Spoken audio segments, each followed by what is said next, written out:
Welcome to another mini episode of Deadzone the podcast. And in this one, we're going to look at the Wave 3 shipment from the Deadzone, which finishes off our shipments. That Kickstarter is now done, so give us Kickstarter 2, Mantic. And if you want to hear more from us, you can always go to deadzonegame.podbean.com. And now on for the show. First, it's Forge Fathers. I apologize for the bad video. My webcam sucks, and we're going to try some other solutions next time. And this is the Forge Fathers in the hard plastic. And they look pretty nice. The only thing I can say about them is that the backs, for some reason, I don't know if it's just the sculpt, probably is, it seems to be a little soft in the sculpt. The fronts and the weapons and the arms and the legs, they all look awesome. The shoulder pads, that's at the bottom there, shoulder pads. We'll flip her over here, see the other bits. It's interesting how they do it. The head and shoulder pads are separate, and they go onto the bodies. I don't know why they did that way, but it turned out cool. And I wasn't really big on the Forge Fathers until I got these Forge Guard, and I love them. They were hell to assemble. People never talk about... They always say the Enforcers were hard to assemble, but man, these guys were hard. The legs didn't fit great. I don't know if I was just doing it wrong, but... I love the weapons. I love the hammers everybody gets. Oh, it came with a leader. That's what that hammer is. He's a special hammer on the side there. Nice little set there. And here's my finished ones. The guy in the middle is from Warpath. He's my Huskarl, I'm going to call him. And I did some weapons options. And there's the Huskarl. Not Forge Guard armor.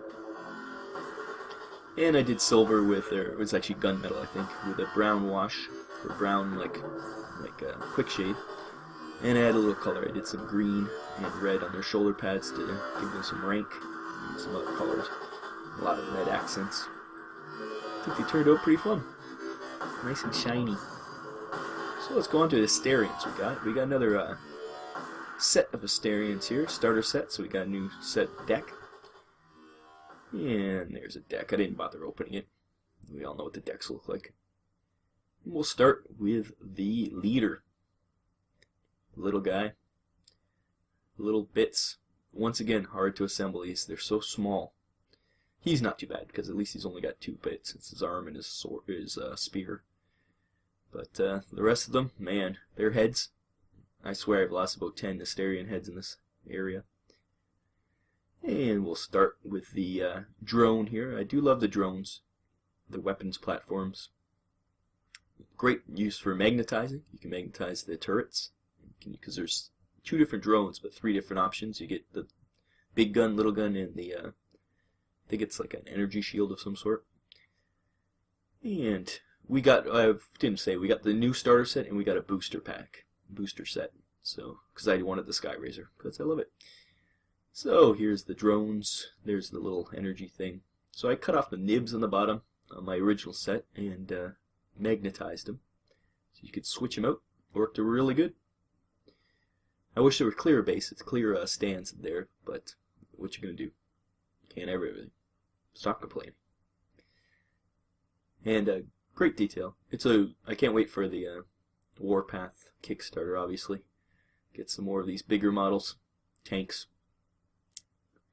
things like that. That's why I love the Sky Razor. Same reason, because they like the big chunky bits. So we're going to have a lot of drone platform, gun platforms running around. We haven't actually painted any of our Asterians yet, so we got tons to build and paint still. Next is, we'll do some of the regular guys. Knock them out of the bag here. And it's taking forever to get all those bags. Look how little their heads are and stuff.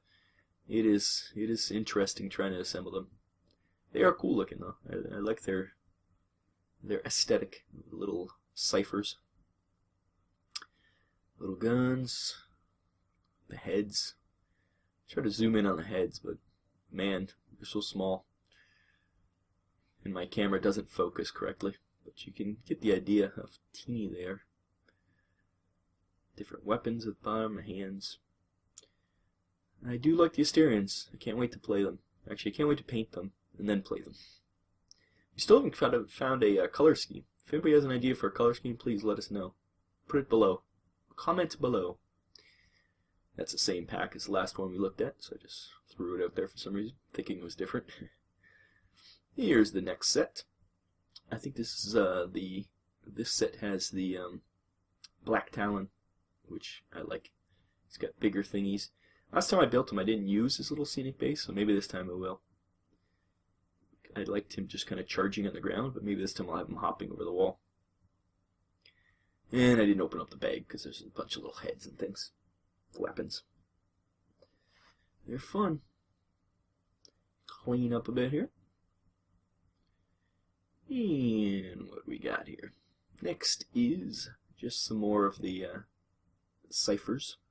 I think Cypher Prime is in this one. He's got a sword.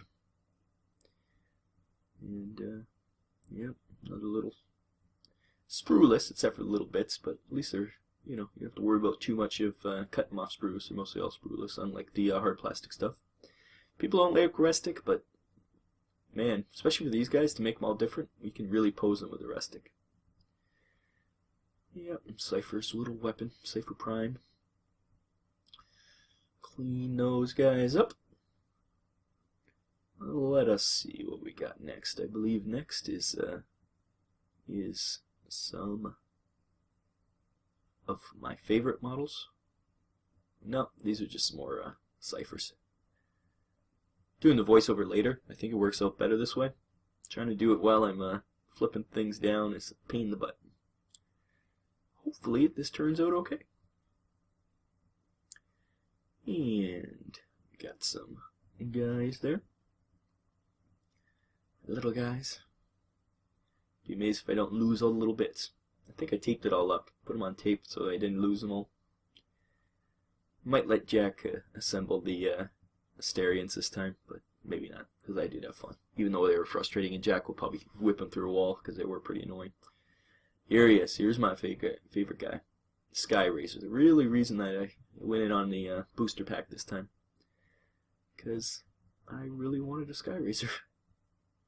He's actually bigger than I thought it would be. Great detail. Little bits to cut off. Overall, the mold lines are not great on these. I've seen better, but the Sky Racer body was fine, but the little guy was hard. His little head.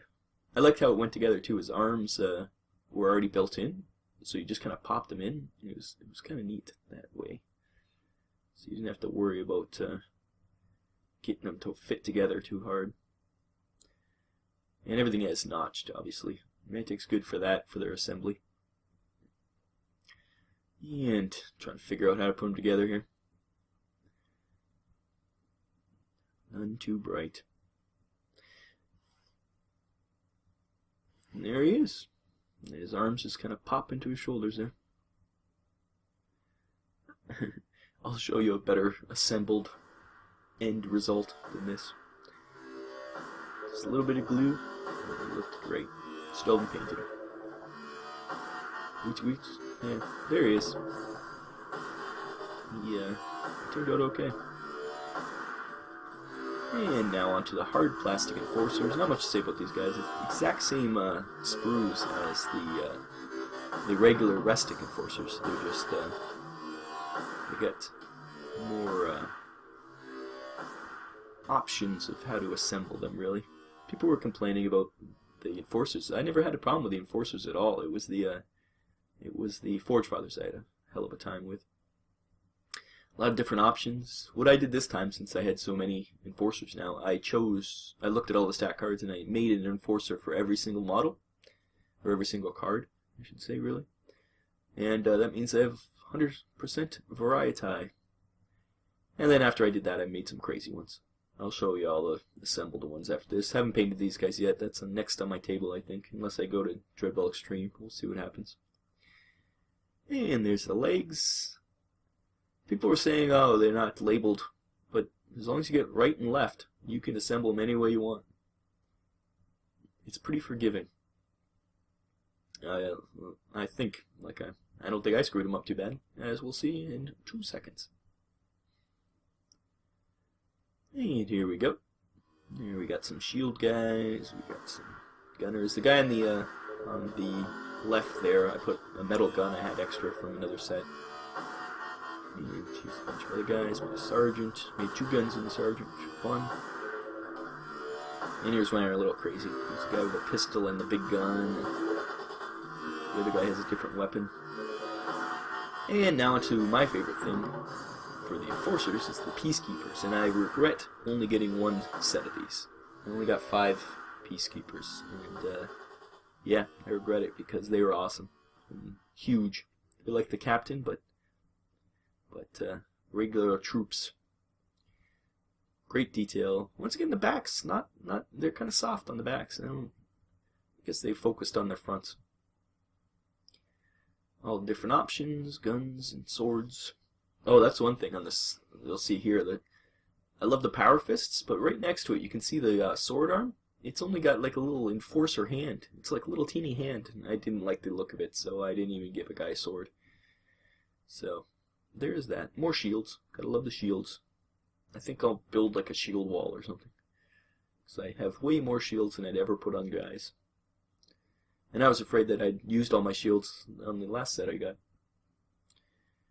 Big legs. These guys' legs were a little harder to get, but here's my assembled enforcers. I did kind of like a captain, and here's the shield guy, regular trooper. Background there's the heavy laser guy. There's my captain and my flamer. I did like a green armor with a really dark wash, and it turned out kind of sparkly, which I liked. Love the power fist. You can see it there on the heavy laser guy. And there's my leader. Can't see his face too well in that picture, but his mask is open. Here's the group. My terrain. And one last shot of the regular troopers there. Oh, they have a bunch of little bits too, which is fun. So, there you go. That's the unboxing of Wave 3 from the first Deadzone. And visit us, deadzonegame.podbean.com, or follow us on Twitter, Deadzone Podcast, or email us, deadzonepodcast@gmail.com. Bye-bye.